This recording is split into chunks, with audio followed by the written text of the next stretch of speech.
अगर आप भी चाहते नहीं कोहिनूर म्यूजिक के ऑडियो वीडियो सबसे पहले देखे खतीरा सुने खतीरा तो लाल बटन दबा के चैनल के सब्सक्राइब कर लीजा और साथ ही बेल आइकन के दबावल ना भूलिजा।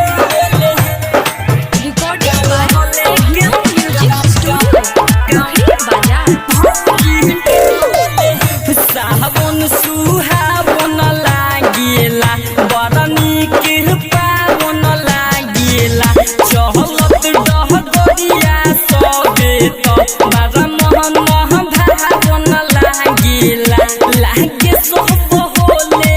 होले हो जब जब कांवरिया सब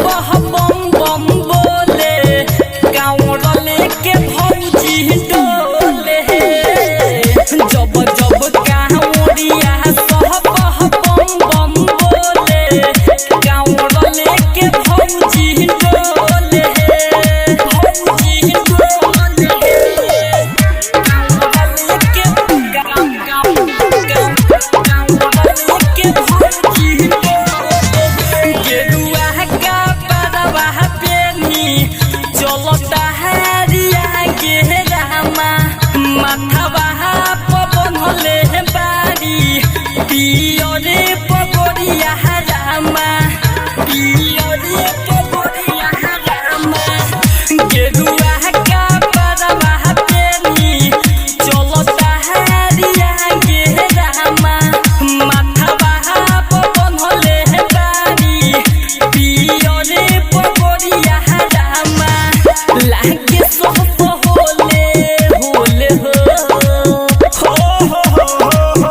जब जब कांवरिया सब बम बम बोले कांवरले के भौजी डोले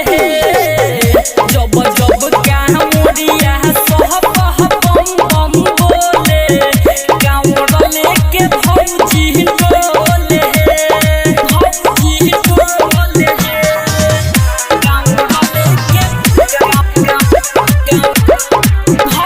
गिटिया के गावत गावत चलेली डबरिया रहमा गोरावा के पायल बाजे बड़ा नीक लागे रहमा बड़ा नीक लागे रहमा गिटिया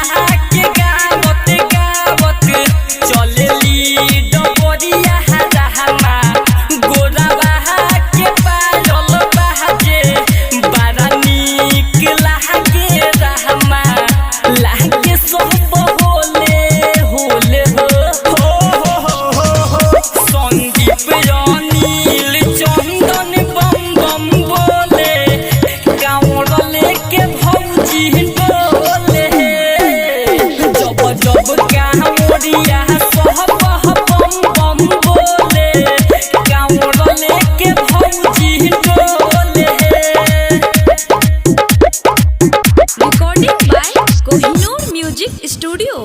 बखरी बाजार।